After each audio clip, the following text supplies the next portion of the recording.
ठीक है, तो हमने कितने मैट्रिक्स देखे अभी, मतलब एक हमने कितने टाइप्स के मैट्रिक्स देखे। फर्स्ट टाइप क्या देखा हमने कि first type is idempotent matrix. Idempotent matrix इसे बोलते हैं ए स्क्वायर इज इक्वल टू ए, उसे हम आइडेम्पोटेंट मैट्रिक्स बोलेंगे। उसके बाद हमने क्या देखा, इनवोलेटरी मैट्रिक्स। इनवोलेटरी मैट्रिक्स इसे बोलेंगे A square is equal to I, मतलब आइडेंटिटी मैट्रिक्स। फिर हमने थर्ड देखा क्या, nilpotent matrix. Nilpotent matrix किसे बोलेंगे कि अगर मैंने बोला if A is a nilpotent matrix then A to the power M must be a null matrix and A to the power M minus one is not equal to null matrix. Fourth type में क्या हमने देखा matrix का कि periodic matrix. Periodic matrix में हमने क्या बोला कि A to the power K plus one is equal to A. ठीक है, if A is a periodic matrix then A to the power k plus 1 is equal to A, where least positive value of k is called the period or index of matrix A या periodic matrix A। ठीक है, तो 4 types के अभी हमने matrix देखे। ठीक है, अब याद कैसे रखेंगे, तो याद रखने का बहुत आसान सा रास्ता है। पीरियोडिक और नीलपोटेंट, इसको तुम ऐसे याद रखोगे। पीरियोडिक तो याद रखने जैसी कोई चीज ही नहीं है। पीरियोडिक जैसे ही बोलेंगे वैसे हमारे दिमाग में आ जाएगा कि अच्छा A to the power K plus one is equal to A होना चाहिए।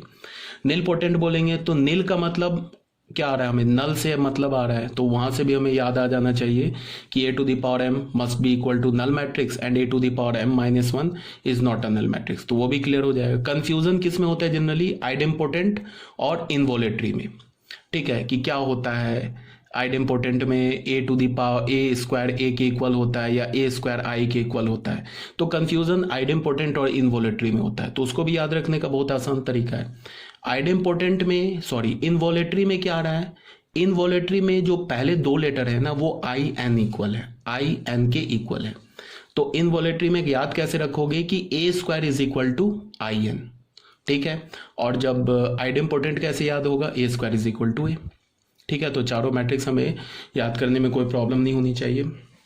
ठीक है, कंफ्यूजन से बचने के लिए कभी कभी हम कंफ्यूज हो जाते हैं ना, जैसे जैसे हमारा सिलेबस आगे बढ़ता जाएगा, फिर जब हमें रिवाइज हम लोग नहीं करेंगे तो कंफ्यूज हो जाएंगे। अच्छा, इनवोलेटरी में स्क्वायर इज इक्वल टू ए था या स्क्वायर इज इक्वल टू आई था, तो वहां पे क्या है, इनवोलेटरी के जो पहले 2 लेटर है आई एन, उससे तुम क्या समझ सकते हो कि A square is equal to आई था। ठीक है, तो अब क्वेश्चन नंबर 4 में आ जाओ। क्वेश्चन नंबर 4 क्या बोल रहा है, show that A square matrix A is involutory if I minus A into I plus A is equal to 0। ठीक है, सॉल्यूशन 4 में क्या बोल रहा है कि if I minus A into I plus A अगर एक नल मैट्रिक्स के इक्वल है देन A क्या होगा, एक इनवोलेटरी मैट्रिक्स होगा। ये प्रूफ करने के लिए बोल रहा है। ठीक है,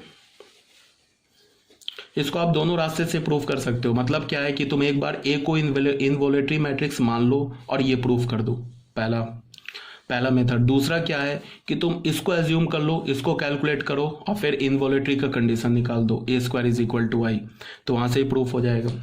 तो यहां से हमने क्या बोला कि हमने किया, मान लो ऐसे किया, late I minus A into I plus ए, इसको हमने नल मान लिया। ठीक है, तो यहाँ पे क्या है कि इसमें इस 2 मैट्रिक्स में एक मैट्रिक्स आइडेंटिटी मैट्रिक्स है।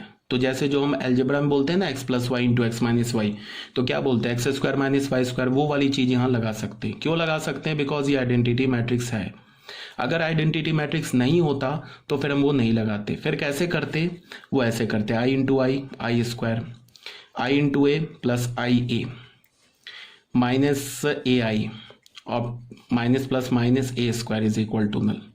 इस स्टेप को तुम छोड़ भी सकते थे, अगर आई के जगह मान लो बी होता तब तो ये लिखना पड़ता। ठीक है ना, बट यहाँ पे क्या है, एक मैट्रिक्स आई है तो इसको छोड़ सकते थे, तुम डायरेक्ट लिख सकते थे आई स्क्वायर माइनस ए स्क्वायर।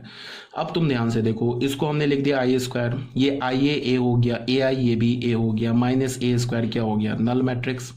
तो ये तो कैंसिल होकर नल मैट्रिक्स हो गया, तो आई स्क्वायर तो आई होता है, आई माइनस ए स्क्वायर ये क्या हो गया, नल मैट्रिक्स। यहां से हमें क्या पता चला, ए स्क्वायर इज इक्वल टू आई। यही तो कंडीशन होता है ना इनवोलेटरी का। तो यहां से हमें क्या पता चला, ए इज एन इनवोलेटरी LUTARY मैट्रिक्स। ठीक है, एक तो ये हो गया कि जो गिवन था उसको हमने मैनिपुलेट किया और ए को प्रूव कर दिया कि ए इज एन इनवॉलेटरी मैट्रिक्स, ये हमारा प्रूफ हो गया। दूसरा मेथड क्या था कि हम लोग ए को इनवॉलेटरी मान लेते हैं। हमें क्या प्रूफ करना है, ए को इनवॉलेटरी मानना है, ये प्रूफ करना है अंडर दिस कंडीशन, इस कंडीशन। तो हम लोग इसको ऐसे भी प्रूफ कर सकते हैं कि ए को इनवॉलेटरी मान ले और ये प्रूफ कर दे, तो भी प्रूफ हो जाएगा।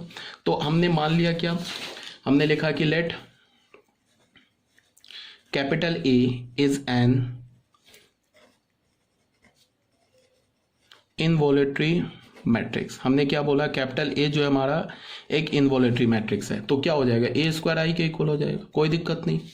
यहां से तुम क्या लिख सकते हो, ए को इधर ले आओ, I minus A square is equal to 0। यहां से क्या लिख सकते हो, I square minus A square is equal to 0, because I पे कोई भी पावर लो वो आई होगा।